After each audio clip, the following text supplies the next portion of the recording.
কৃষ্ণ এলো বৃন্দাবনে, দেখো কৃষ্ণ এলো বৃন্দাবনে, কৃষ্ণ এলো বৃন্দাবনে। সবাই মিলে ওখানে মায়েরা বাহু তোলো।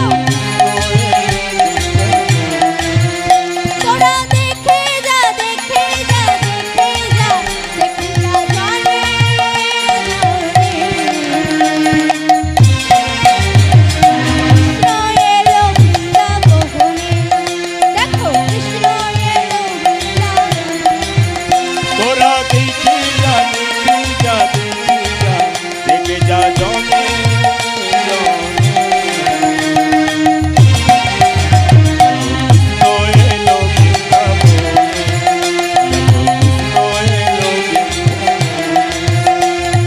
দেখে যা, দেখে যা, দেখে যা জনে জনে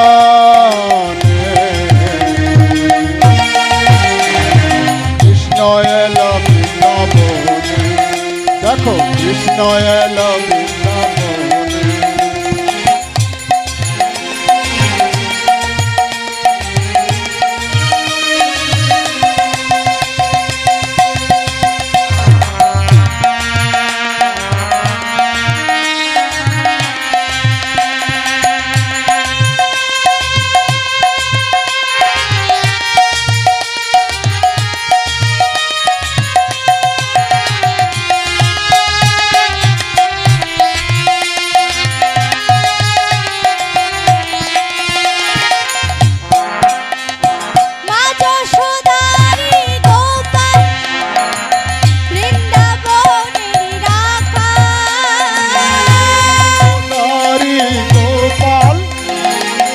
বৃন্দাবনের রাখাল মা যশোদারি গোপাল, বৃন্দাবনের রাখাল, মা যশোদারি গোপাল বৃন্দাবনের রাখাল।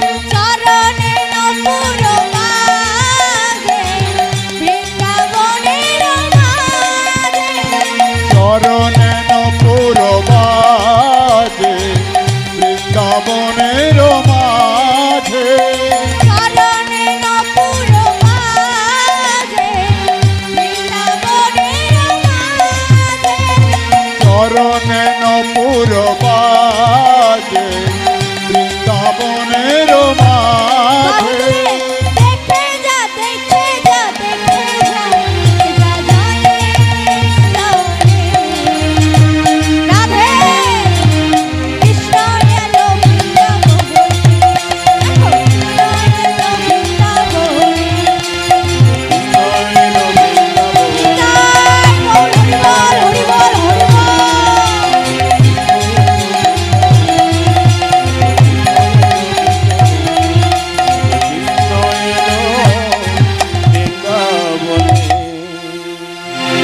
আসুন আমরা লীলার মধ্যে এবার প্রবেশ করি। অনেক তো রাত হয়ে গিয়েছে, কারণ আমাদের যদি লীলা আস্বাদন না করি, লীলা যদি পরিবেশন না করি, এই মহতী হরিবাসরের অবমাননা করা হবে। সেই কারণে আমরা একটা ছোট্ট করে লীলা আস্বাদন করব। আমাদের এই লীলার বিষয়বস্তু থাকছে কৃষ্ণ সুধা আমার বাল্য লীলা। আমরা সত্যযুগ থেকে জানি, সত্যযুগে গোলক বৈকুণ্ঠ ধামে ভগবান শ্রী বিষ্ণু চার ভাগ ছিল, চারটি ভাগ ছিল। সেই চারটি ভাগ কি কি আমরা একটু জেনে নিই। বাসুদেব, শঙ্কর্ষণ, প্রদ্যুগ্ন আর অনিরুদ্ধ। আমি কিন্তু প্রশ্ন করব সকলকে, কি কি নাম বললাম? বাসুদেব, শঙ্কর্ষণ, প্রদ্যুগ্ন আর অনিরুদ্ধ। বাহ! এই বাসুদেব, শঙ্কর্ষণ, প্রদ্যুগ্ন আর অনিরুদ্ধ অর্থাৎ ভগবান শ্রী বিষ্ণুর চার ভাগ সত্যযুগে লীলা বিস্তারিত করেছেন। সেই বিষ্ণুর চার ভাগ সত্যযুগে নানাভাবে লীলা করেছেন। যখন ত্রেতা যুগ পড়ল, সেই ভগবান বিষ্ণুর 4 ভাগ, রাজা দশরথের ঘরে 4 ভাই হয়ে এলেন। সেই বিষ্ণুর 4 ভাগ ভগবানের ঘরে 4 ভাই হয়ে এলেন। সেই 4 ভাই কে কে আমরা একটু জেনে নিই। কোন রূপটি কোন ভাই হয়েছে না? বাসুদেব হলো রাম, শঙ্কর্ষণ হলেন লক্ষণ, প্রদ্যুম্ন হলো ভরত, আর অনিরুদ্ধ হলো শত্রুঘ্ন। তাহলে কি বললাম? বাসুদেব হলো রাম, শঙ্কর্ষণ হলো লক্ষণ, প্রদ্যুম্ন হলো ভরত, আর অনিরুদ্ধ হলো শত্রুঘ্ন। এইখান থেকে লীলাটি শুরু। রামায়ণের ঘটনা যদি না জানা যায়, কৃষ্ণ সুধামা লীলা হয় না। সবাই করে দাপর যুগের লীলাটাই প্রধান, কিন্তু না মা, ওটা প্রধান, কিন্তু আমরা যদি সত্য যুগ থেকে ধাপে ধাপে যদি আমরা লীলাটি আস্বাদন না করতে পারি, এর মধ্যে কি রস, এই মাধুর্য আমরা বুঝতে পারবো না। এইখান থেকে লীলাটি আরম্ভ। একদিন রাজা দশরথ আয়নার সামনে দাঁড়িয়ে দাঁড়িয়ে মনে মনে চিন্তা করছে, আহারে আমার দাড়িগুলো পেকে গিয়েছে, চুলগুলো পেকে গিয়েছে, আমি তো বৃদ্ধ হয়ে যাচ্ছি, এবার আমাকে বানপ্রস্থ করতে হবে, অর্থাৎ আমাকে এবার সাধন ভজন করতে হবে, আমাকে রাজসিংহাসন ত্যাগ করে সাধন ভজনের দিকে এগিয়ে যেতে হবে। কিন্তু আমি যে রাজসিংহাসন ত্যাগ করব,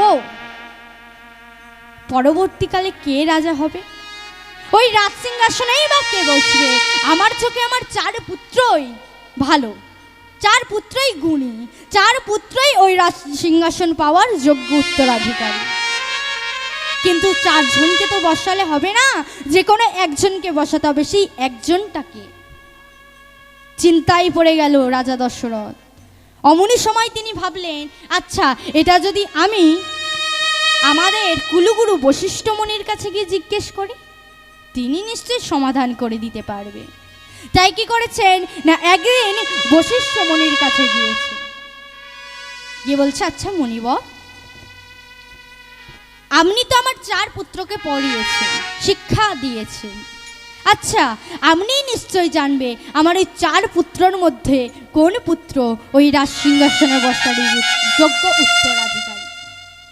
আপনিই পারবেন, আপনি একটু বলে দিন না মুনিবর। তখন মুনি বললেন, তিনি বললেন, শোনো শোনো রাজা দশরথ, তোমার 4 পুত্রের মধ্যে যদি ওই রাজ সিংহাসনে বসতেই হয়, তাহলে একমাত্র যোগ্য উত্তরাধিকারী হলো রাম। রামই একমাত্র যোগ্য উত্তরাধিকারী। রাম ছাড়া এই রাজ সিংহাসনের দায়িত্ব কেউ নিতে পারবে না। যেই না বলেছেন, আনন্দের তো আর সীমা নেই। তখন রাজা দশরথ বলছে, বেশ বেশ মুনিবর, তাহলে আমি রামের রাজ্যাভিষেক ঘোষণা করে দিই।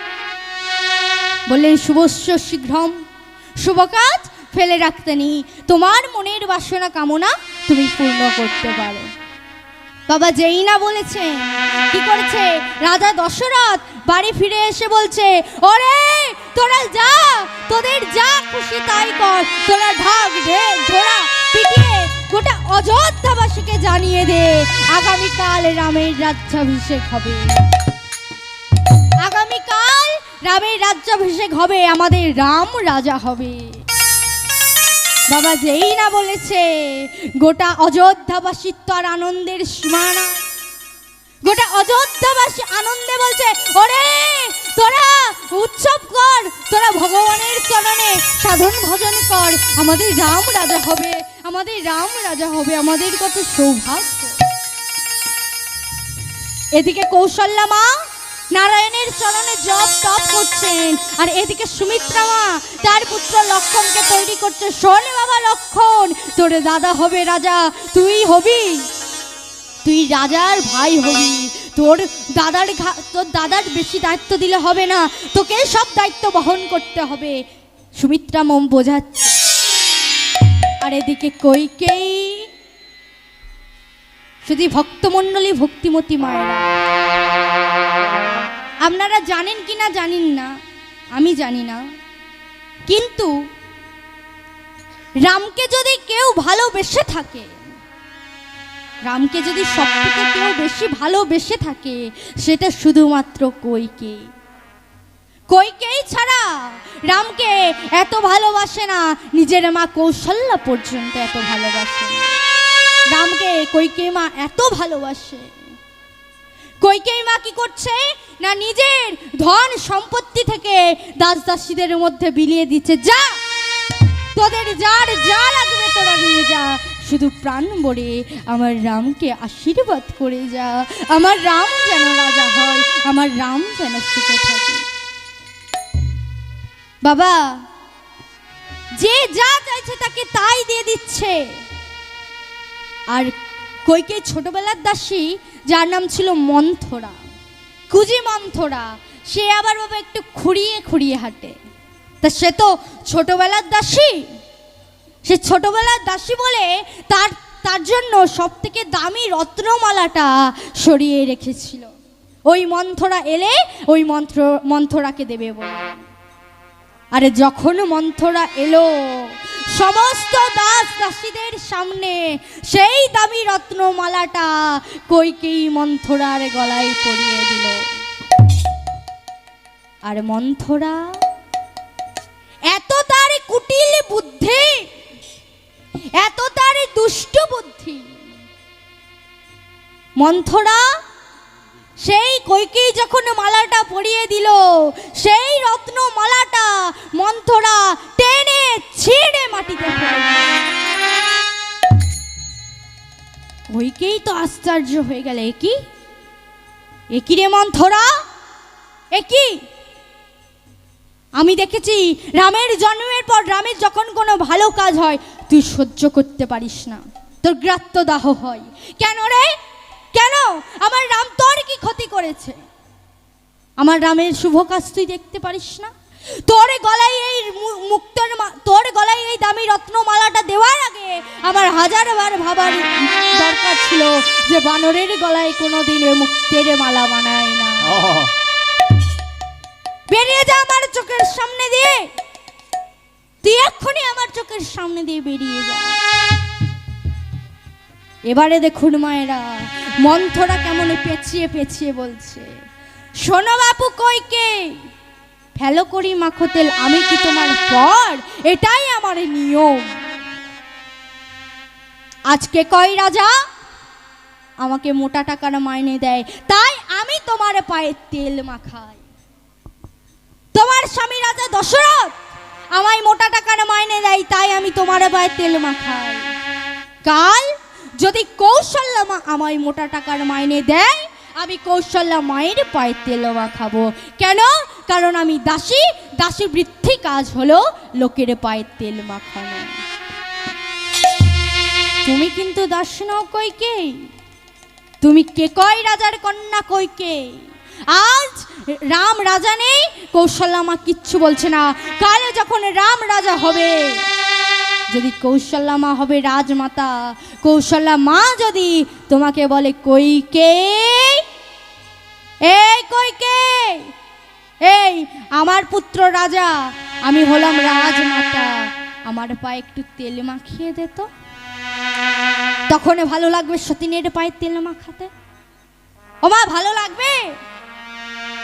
তাই শোনো, আমি তোমার খারাপের জন্য বলছি না। এই সুযোগ যখন রাজা দশরথ দুইবারে মৃত্যুর মুখে চলে গিয়েছিল, তুমি দুইবারে মৃত্যুর মুখ থেকে ফিরিয়ে এনেছো। আর ওই দুইবার রাজা দশরথ বলেছিল যে কইকেই তুমি কি চাও বলো, তুমি যা চাইবে আমি তোমাকে তাই দেব। তুমি বলেছিলে তোমার যখন সময় হবে তুমি চেয়ে নেবে, আজ তোমার সময়, চাওয়ার মতো চেয়ে নাও, সুযোগ চলে গেলে আর পাবে না। মানুষের সুযোগ একবারই আসে, সুযোগের সৎ ব্যবহার করতে শেখো। তুমি রাজমাতা হতে পারো, কিন্তু এই জ্ঞানটাও তোমার নেই। সুযোগের সৎ ব্যবহার করতে আগে তুমি শেখো।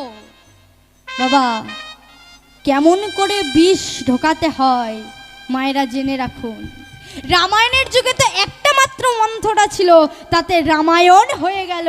আর এখন তো ঘরে ঘরে মন্থরার চাষ হচ্ছে, আর বীজ ধান হচ্ছে ওই সিরিয়াল। যে দেখবে তার মরণ হবে। বাবা,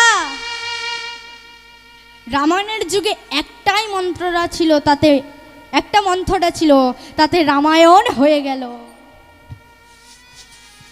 এদিকে কইকেয়ী, যেই কইকেয়ী সব থেকে বেশি রামকে ভালোবাসতো, এমন বিষ ঢোকালো কইকেয়ীর মনের মধ্যে, সেই রাম হয়ে গেল কইকেয়ীর কাছে এখন চরম শত্রু।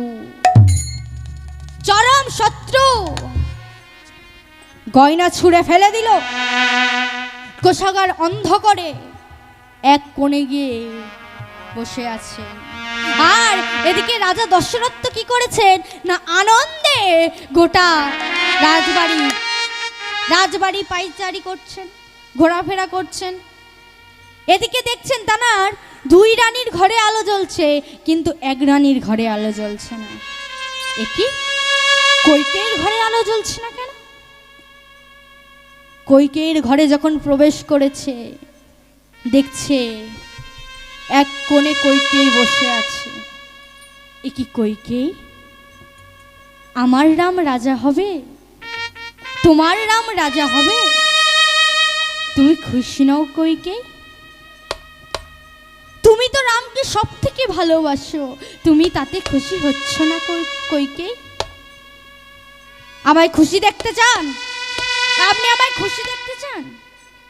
হ্যাঁ কইকেয়ী, তাহলে আমি যা চাইবো তুমি তাই, আপনি তাই দেবেন? বলুন, আমি যা চাইবো আপনি তাই দেবেন? শোনো কইকেয়ী, আজ যদি তুমি আমার এই প্রাণটাও চেয়ে নাও না, আমি হাসতে হাসতে আমার প্রাণটাও দিয়ে দিতে রাজি। বলো তুমি কি চাও?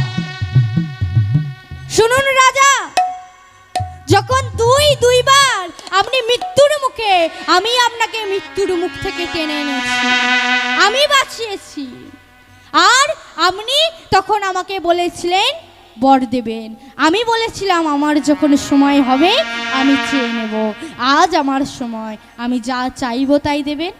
হ্যাঁ, তুমি যা চাইবে আমি তাই দেব। প্রথম আজ রাজ্যাভিষেক হবে, কিন্তু রামের নয়, আমার পুত্র ভরতেরই রাজ্যাভিষেক হবে। আর দ্বিতীয়বারে আজ রাত ভোরে 14 বৎসরের জন্য রামকে বনবাসে চলে যেতে হবে।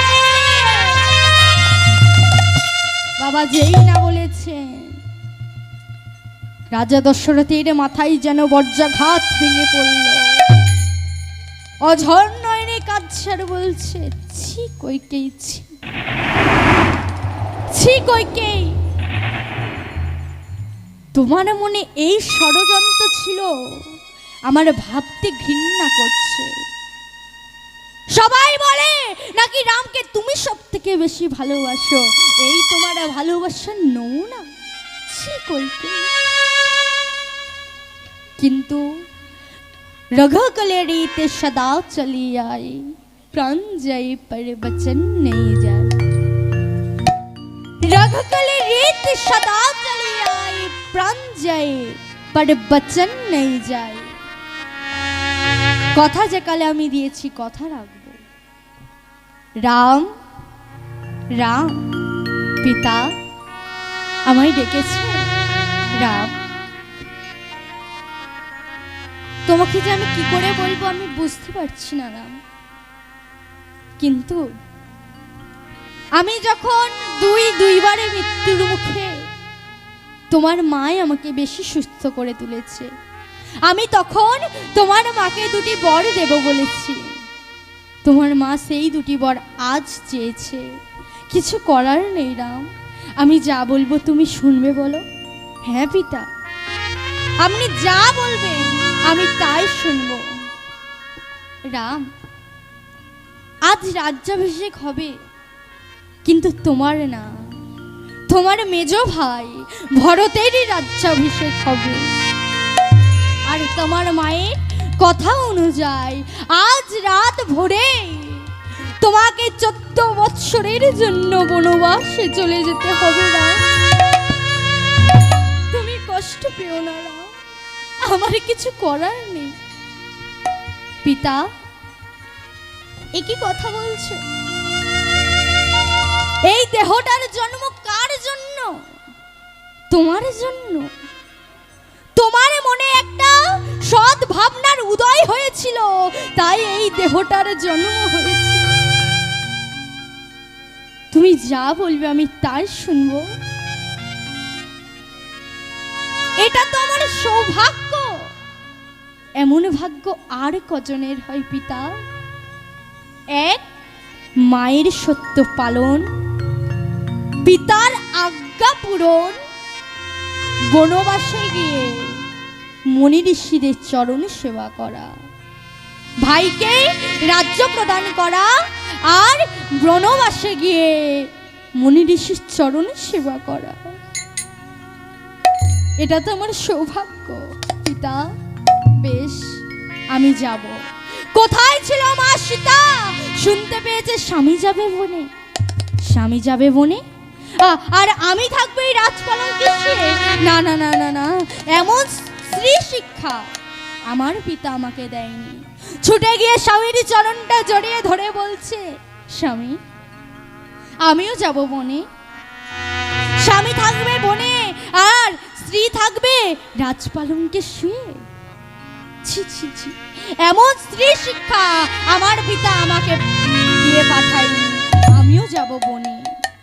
কোথায় ছিল ভাই লক্ষণ? শুনতে পেয়েছে দাদা যাবে বনে।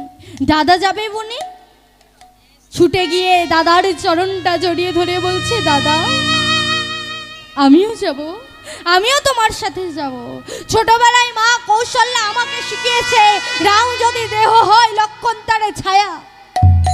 দেহ ছেড়ে কি ছায়া কোনোদিন আলাদা হয়? আমিও তোমার সাথে যাব দাদা। তাই রাম লক্ষণ সীতা প্রভাতে বনবাসের জন্য বাহির হলে, তখন যখন বনবাসে চলে গিয়েছেন তখন ভরত ছিল মাতুলালয়ে, অর্থাৎ মামার বাড়িতে। মামার বাড়ি থেকে এসে দেখছে তার রাজবাড়ি যেন শ্মশান হয়ে গিয়েছে। শ্মশান হয়ে গিয়েছে। একই কে করলো আমার রাজবাড়ির এমন দশা? কার এত বড় স্পর্ধা? তাকে আমি আমার ধনুর্বাণ দিয়ে শাস্তি দেব। বাবা, অযোধ্যাবাসী বলে উঠল, যাও, শাস্তি যদি দিতে হয় তোমার এক মা, তোমার ওই মাকে গিয়ে দাও। তোমার ওই মা হতে আজ অযোধ্যার এই দশা। তোমার ওই এক মা হতেই এই অযোধ্যার দশা। মা, তুমি করেছো এমন দশা? ছি মা, ছি, আমার ভাবতে ঘৃণা হচ্ছে।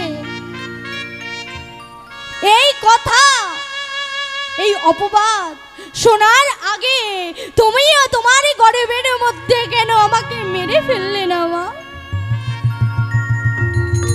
বেশ, এই শ্মশানের রাজবাড়িতে তুমি থাকো, আমি চললাম দাদাকে ফিরিয়ে আনতে। তুমি যেমন দাদাকে বনবাসে পাঠিয়েছো, আমি নিয়ে আসবো। কথায় আছে, মাতা পিতা যদি করে অপরাধ, পুত্র করে তার প্রায়শ্চিত্ত। তুমি দাদাকে বনবাসে পাঠিয়েছো, আমি দাদাকে নিয়ে আসব। চিরকুট পর্বতে গিয়েছে, ত্রিকুট পর্বতে গিয়েছে, গিয়ে দাদার চরণটা জড়িয়ে ধরে বলছে, দাদা, দাদা গো, তুমি বড্ড চালাক। তুমি জানো তোমার ভাই যদি ওইখানে উপস্থিত থাকতো তাহলে তোমাকে বনবাসে আসতে দিত না। তোমার ভাই কারণ যদি সে রাজা হতো, আমি রাজা হয়ে তোমাকে আদেশ করতাম যে আমার রাজসিংহাসনটা তুমি পাবে। তুমি আমায় মাতুলালয়ে ছিলাম বলে তুমি আমাকে ফাঁকি দিয়ে চলে এলে দাদা। ওগো দাদা গো, তুমি যেমন চলে এসেছো, আমি তোমাকে ফিরিয়ে আনতে এসেছি দাদা। তুমি চলো, তুমি বাড়ি ফিরে চলো। না না ভরত, আজ তুই 1000 বার বললেও আমি বাড়ি ফিরে যেতে পারবো না। আমি তোমাকে আনতে এসেছি দাদা, তুমি যাবে না? না ভরত, আমি পিতাকে কথা দিয়েছি, আমি মাতৃ সত্য পালন করছি, আমি যেতে পারবো না। বেশ, তুমি তো যাবে না, তাহলে তোমার ওই খড়ম দুটি আমায় দাও। ওগো দাদা গো, তুমি এই 14 বৎসরে বনে বনে থাকবে, আমি তো তোমার সেবা করতে পারবো না, তাই তুমি তোমার ওই খড়ম দুটি দাও। ওই রাজসিংহাসনে বসার যোগ্যতা আমার নেই, তোমার এই পাদুকা আমি ওই রাজসিংহাসনে রেখে আমি মাটিতে বসে 14টা বৎসর রাজত্ব চালিয়ে নেব। তুমি তোমার ওই খড়ম দুটি দাও। বেশ, তুই নিয়ে যা। সেই খড়ম দুটি ভরত মাথায় করে নিয়ে এসে ওই রাজসিংহাসনে রেখে 14টা বৎসর তিনি রাজত্ব চালালেন। 14 বৎসর পর যখন রামচন্দ্র ফিরে আসছে, তখন ভরত ঘরের এক কোণে গিয়ে রাগ করে দাঁড়িয়ে আছে। আর এদিকে সবাই পথের দিকে চেয়ে আছে কখন রাম আসবে। এদিকে রামচন্দ্র এসে যে যা চাইছে তারকে তাই দিচ্ছে, তার তাই মনোবাসনা পূর্ণ করছে। রামচন্দ্র বলছে, মা গো, ভরত কোথায় মা? সে তার ঘরেই আছে। যা। রামচন্দ্র ভরতেরই কাছে গিয়ে বলছে, ভাই রে, ওরে ভরত, যেই না কাঁধে হাত দিয়েছে, যাও তুমি আমার কাছ থেকে, তুমি আমার কাছে এসো না, তুমি আমার কাছ থেকে চলে যাও। আমি যখন 14টা বৎসর আগে তোমাকে ফিরিয়ে আনতে গিয়েছিলাম, তুমি কিনা বলেছো মাতৃসত্য পালন করছো, পিতার আজ্ঞা পূরণ করছো, ভাইকে রাজ্য প্রদান করছো, এখন তুমি আমার রাগ ভাঙাতে এসেছো। অনুরাগ অঝন্য এনে কাঁদছে, কেমন অনুরাগে রে,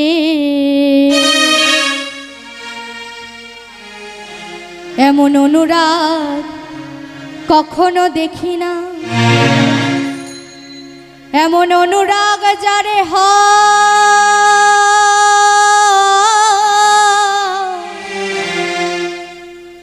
সে কি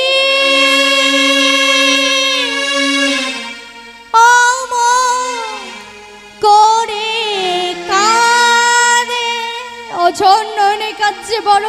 হে দয়াময়, যাও তুমি আমার কাছ থেকে চলে যাও, আমার চোখের সামনে এসো না।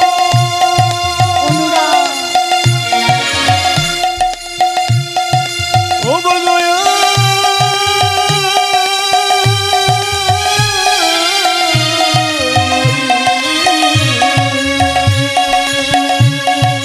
আমি যখন তোমাকে 14 বছর আগে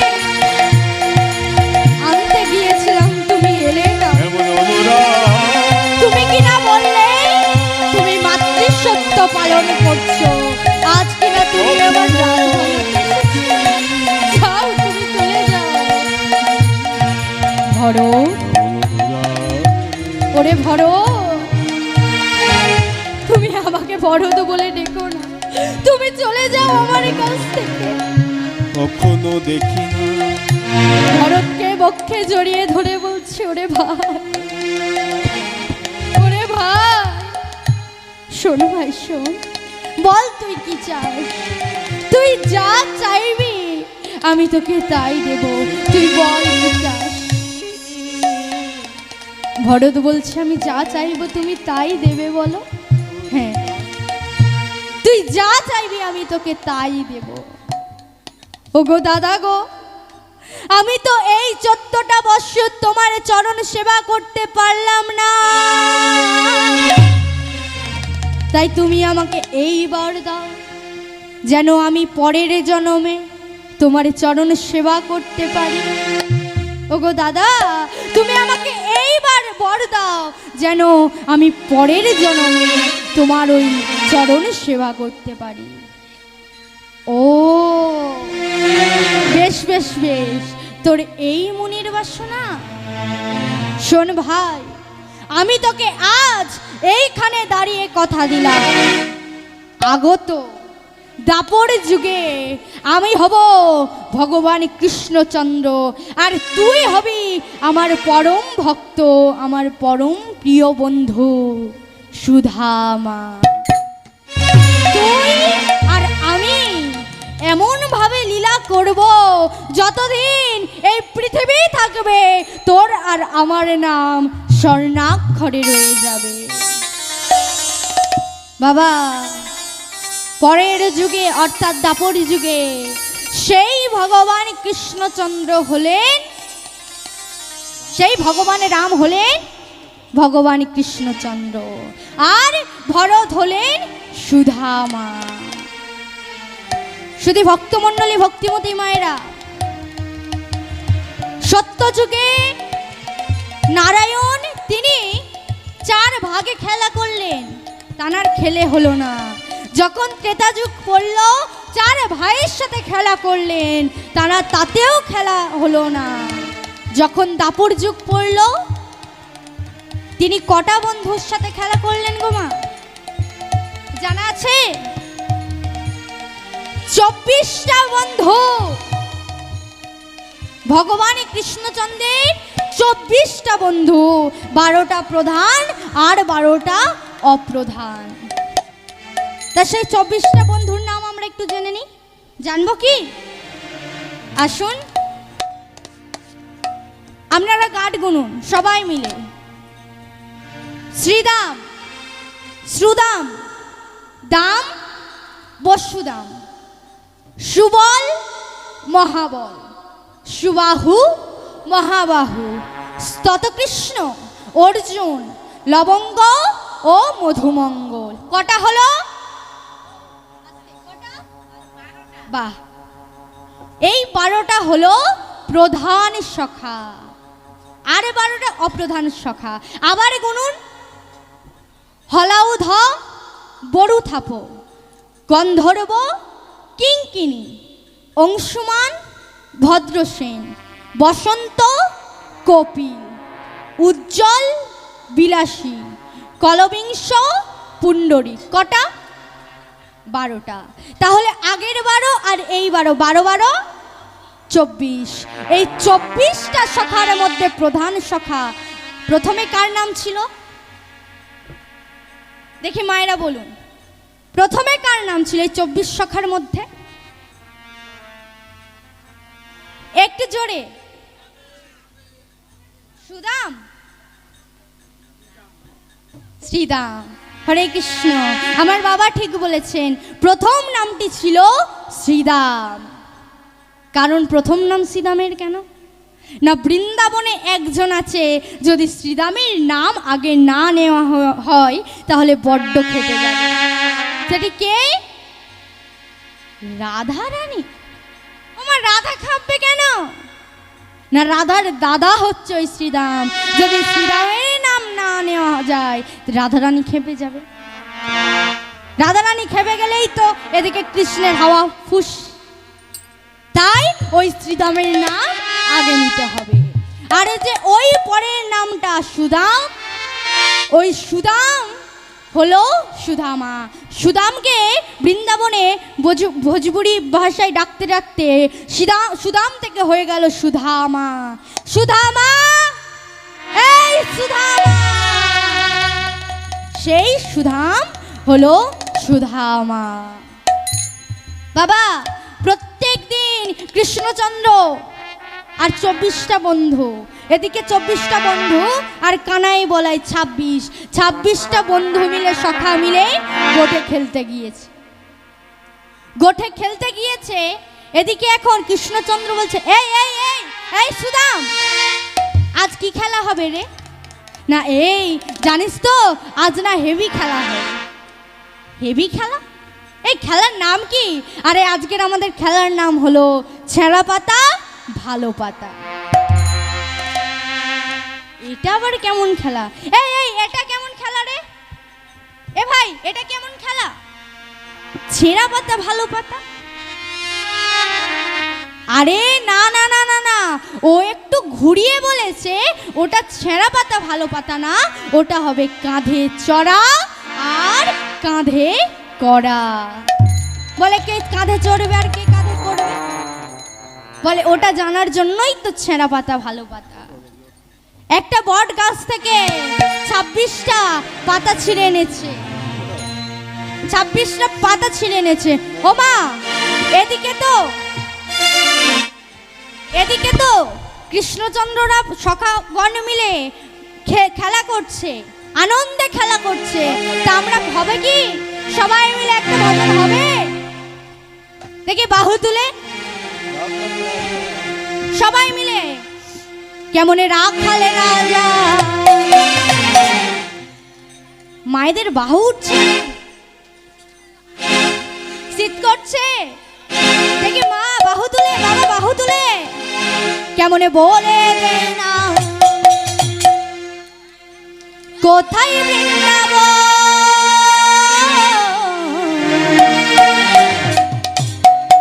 শ্যামকুণ্ড রাধা কুণ্ড গিরি গোবর্ধন, শ্যামকুণ্ড রাধা কুণ্ড গিরি গোবর্ধন। আখালে রাজা বলে দে না, আখালে রাজা বলে দে না কোথায় বৃন্দাবন। সবাই মিলে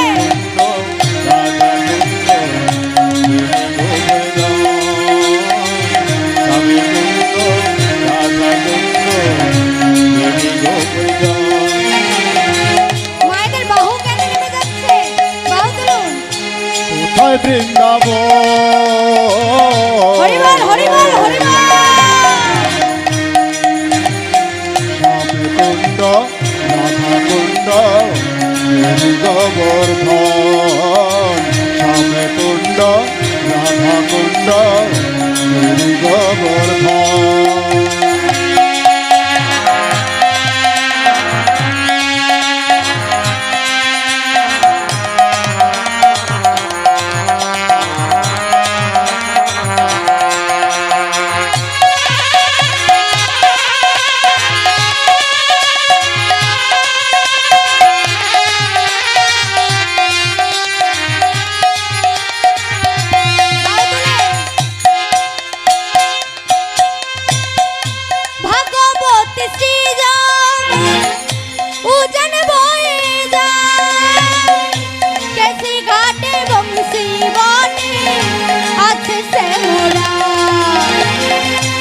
ভাগবতী শ্রী যমুনায় উদল বয়ে যায়, কেসি ঘাটে বংশে বটে মায়েরা একটু আছে বাহু তুলুন। ভগবতী শ্রী যমুনায় উদল বয়ে যায়, কেসি ঘাটে বংশী বটে আছে শ্যামলা। ভাগবতী শ্রী যমুনা উজান বয়ে যায়, কেসি ঘাট বংশে বট আছে শ্যামলা।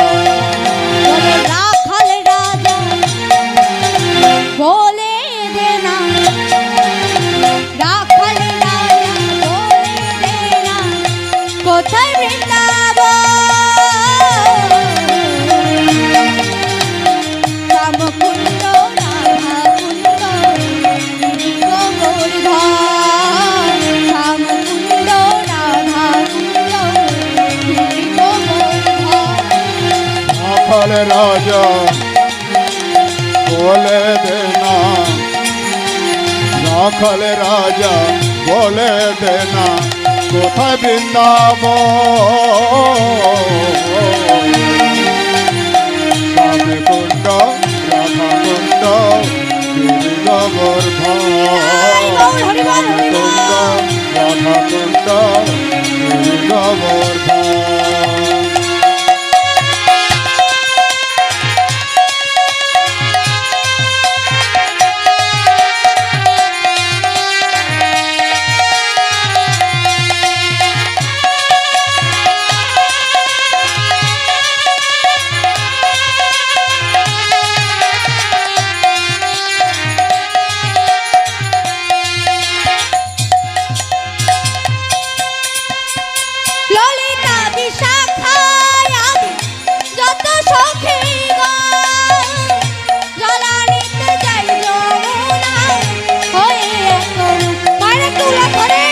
ললিতা বিশাখা যত সখী জলা নিতে যায় যমুনা হয়ে এক মন। ললিতা বিশাখা যত সখী জলা নিতে যায় যমুনা হয়ে এক মন। ললিতা বিশাখায় আদি যত সখীগণ জলা নিতে যায় যমুনা হয়ে এক মন।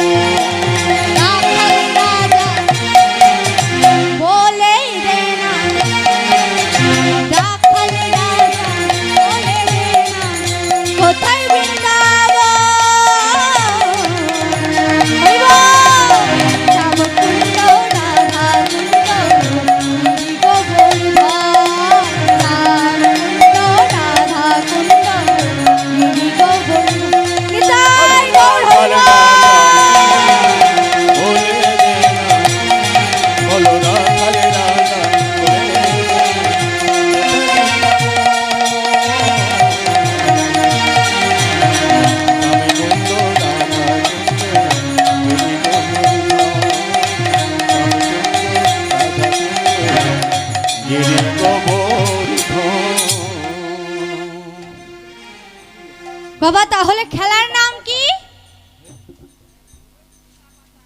ছেঁড়া পাতা ভালো পাতা। ও বাবা খেলার নাম কি?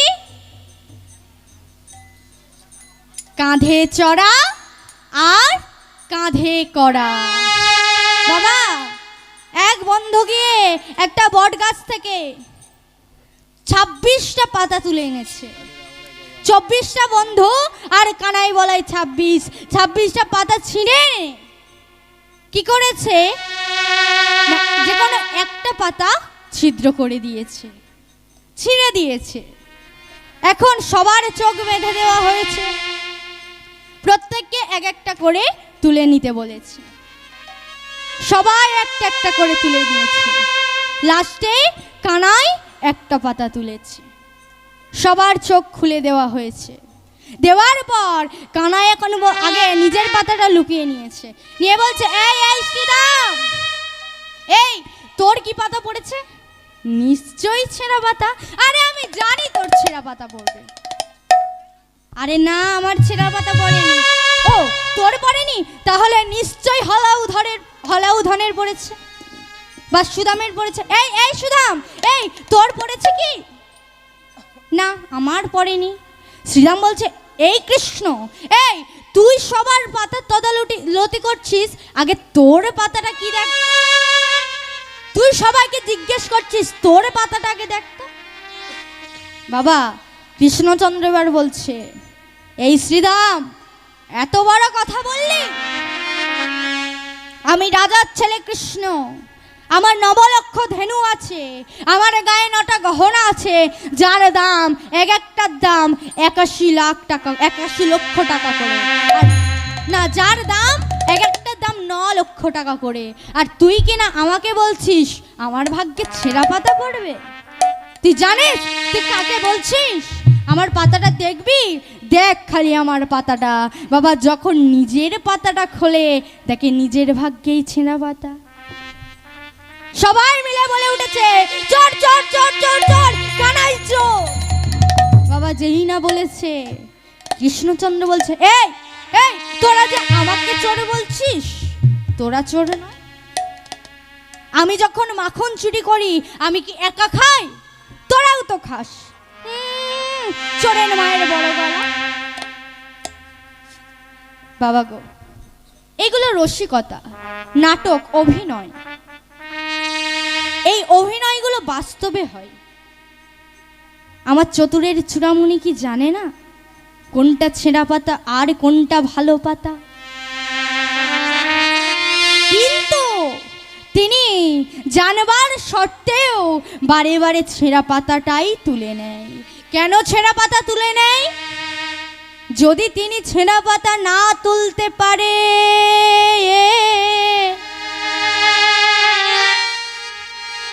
তিনি কোনো ভক্তকে যে কাঁধে চড়াতে পারবে না। আর কোনো ভক্তকে কাঁধে না চড়ালে তার চরণটা বক্ষে জড়িয়ে ধরতে পারবে না। তিনি যদি কোনো ভক্তকে কাঁধে না চড়ায়, ভক্তের তো পদধূলি তিনি অঙ্গে মাখতে পারবেন না। তার আর সত্যযুগ থেকে মনের বাসনা যে তিনি ভক্ত হবেন, অর্থাৎ ভক্তের চরণ ধুলি অঙ্গে মাখবেন। তাই তিনি বারে বারে জানবার সত্ত্বেও তিনি ছেঁড়া পাতাটাই তুলে নেন। প্রথমে নিয়েছে সুধামাকে। সুধামা বলছে, না না কৃষ্ণ, আজ আমি উঠতে পারবো না, দেখ তুই আজ অন্য কাউকে নে। কৃষ্ণচন্দ্র বলছে, না সুধামা, আমি আগে তোকে নেব, তুই আয়, তুই আমার কাছে আয়। এই বলে সুধামাকে কাঁধে নিয়েছে, কাঁধে নিয়ে ছুটেছে। কোথায়? না, বৃন্দাবনে যমুনা যাওয়ার আগে একটা আম গাছ পড়ে। বৃন্দাবনে যমুনায় যাওয়ার আগে একটা আম গাছ পড়ে। সেই আম গাছের কাছে যাবে, আবার সেই আম গাছ থেকে রিটার্ন ফিরে আসবে, অর্থাৎ সেখান থেকে ফিরে আসবে। তাই আজ সুধামাকে নিয়ে সেই আম্ববৃক্ষের দিকে ছুটেছে। আজ সুধামারে লইয়া কানাই ছুটিয়া চলিল, সুধামারে লইয়া কানাই ছুটিয়া চলিল, সুধামারে লইয়া কানাই ছুটিয়া চলিল, আমার লইয়া কানাই ছুটিয়া চলিল।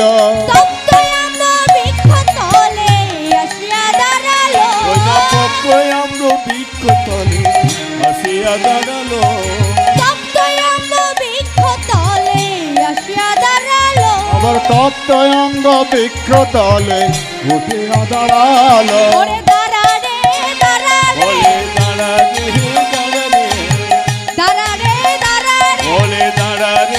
দাঁড়া রে, আমার জীবনে কানাই দাঁড়া রে দাঁড়া রে, দাঁড়া রে দাঁড়া রে, ওই না তপ্ত অঙ্গ বৃক্ষ তলে আসিয়া দাঁড়ালো, তপ্ত অঙ্গ বৃক্ষ তলে আসিয়া দাঁড়ালো। বাবা, সেই আম গাছের তলায় যেই না এসেছে, কৃষ্ণচন্দ্রকে সুধামা বলছে, এই এই কৃষ্ণ, এই এই দাঁড়া দাঁড়া দাঁড়া দাঁড়া। এই কৃষ্ণ, ওই দূরে তাকিয়ে দেখ, ওই আম গাছটায় কত সুন্দর আম ফলে আছে। এই কৃষ্ণ, চনারে একটা আম পারি, একটা আম পারি চনারে। এই বলে কৃষ্ণচন্দ্র সেই গাছের কাছে গিয়েছে। সুধামা তো কৃষ্ণচন্দ্র একে লম্বা, দ্বিতীয়ত তার কাঁধের ওপর আছে। সুধামা বলছে, এই কৃষ্ণ দাঁড়া, আগে আমি একটা আম পারি, তারপরে আমি তোকে দেব। এই বলে সুধামা একটা আম পেড়েছে। যেই না আমটা পেড়েছে, কৃষ্ণচন্দ্র বলছে, এই সুধামা, এই তুই এত চালাক, তুই আমার কাঁধের ওপরে আছিস বলে তুই ওই আমটা পাড়তে পারছিস, তাহলে আগে আমাকে দে। আরে আগে আমাকে দে, কারণ আমি যদি না থাকতাম তুই আম পাড়তে পারতিস না। তাহলে আগে আমার পাওনা তুই আমাকে দে, তারপরে তুই নেবি। তখন সুদামা বলছে, ওরে কানাই, দাঁড়া ভাই কানাই, শোন কানাই, এই আমটা আগে আমি খাই। কেন তুই আগে খাবি? ওরে কানাই রে, তোর মামা কংস বড় দুষ্টু রাজা,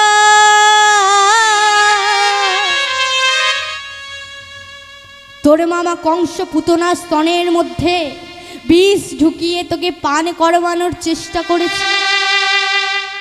তোর মামা কংস কত বোকাসুর পুতনা দিয়ে, কত অসুর দিয়ে তোকে মারার চিন্তা করেছিল। তোর মামা কংস বড় দুষ্টু রাজা, যদি এই বৃন্দাবনের কোনো গাছের মধ্যে বিষ লুকিয়ে থাকে, সেই বিষ আম খেয়ে যদি তোর মৃত্যু হয়, আমরা যে তোকে ফিরিয়ে আনতে পারব। ওরে কানাই, আমরা যখন কালীয় দমনের বিষ জল পান করে মারা গিয়েছিলাম, উঠে পড়ে দেখি, জেগে গিয়ে দেখি কৃষ্ণ নাকি আমাদের প্রাণ বাঁচিয়েছে। প্রাণ ফেরানোর ক্ষমতা তোর আছে, কিন্তু তোর যদি কিছু হয়ে যায়, আমরা যে তোর প্রাণ ফেরাতে পারবো না কানাই। তাই আগে আমি খাই, তারপরে তুই খাবি। এই বলে সুদামা এক কামড় নিয়েছে। যখন খেয়েছে, সুদামা বলছে, এই কানাই, এই জানিস তো আমি না কিছু বুঝতে পারছি না, দাঁড়া দাঁড়া দাঁড়া, আমি আর এক কামড় খাই। বলে যে আবার এক কামড় নিয়েছে। যখন আবার এক কামড় নিয়েছে, সুদামা বলছে, ওই কানাই, কানাই রে, এতে বিষ নেই, এ তো অমৃত, এনে ভাই, এনে তুই খা। এই বলে কৃষ্ণচন্দ্রের হাতে আমটা দিয়ে দিয়েছে।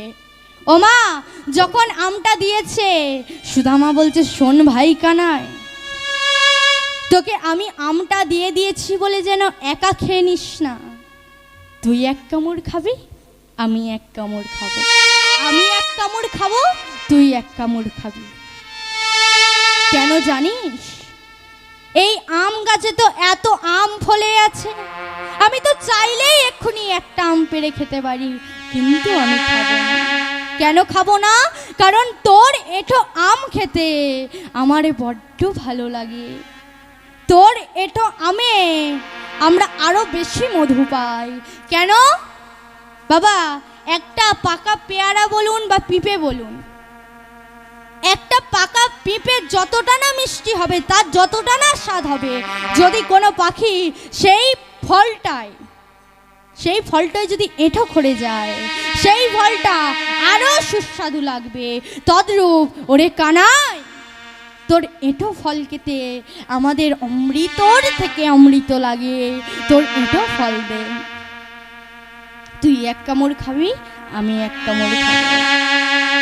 লক্ষ্য করুন বাবা, চতুরের চূড়ামণি কি করছে না বলছে, এই সুদামা, এই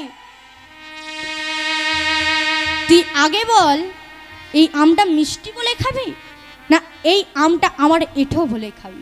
যদি মিষ্টি বলে খাস সেই ব্যাপারটা আলাদা, আর যদি আমার এঁঠো বলে খাস, তাহলে আমার এঁঠো আম আমি এমনি এমনি দেবো কেন? কিছু নিতে গেলে কিছু দিতে হয়। তাহলে আমি যে তোকে আমটা দেব, তুই তার বিনিময়ে আমাকে কি দিবি? আমি যে তোকে আমটা দেব, তুই তার বিনিময়ে কি দিবি? ওরে কানাই, আমি তো ঘর থেকে আসার সময় কিছু নিয়ে আসিনি, কিন্তু আমার মা এই রত্নমালাটা আমাকে পরিয়ে দিয়েছিল। তুই রত্নমালাটা নে আর আমাকে আমটা দে। বেশ, তো রত্নমালাটাই নে। এই বলে সুদামা কি করেছে না রত্নমালাটা খুলে দিয়েছে, আর কৃষ্ণচন্দ্র সুদামা ওই আমটা ভাগ করে খাচ্ছে। এদের দেরি হচ্ছে দেখে এক সখা ছুটে এসে দেখছে কৃষ্ণর এঁঠো ফল সুদামা কত তৃপ্তি করে খাচ্ছে। সেই ভক্ত বলে উঠল, ওরে সুদামা, তোরে ভাগ্য আমি বলিহারি, তুই কৃষ্ণচন্দ্রের এঁঠো ফল, তুই কৃষ্ণের কানাইয়ের এঁঠো ফল খাওয়ার ভাগ্য করেছিস। বেশ, তোরা খা, কিন্তু আমি এই আঁচলে পেতে রয়ে এলাম।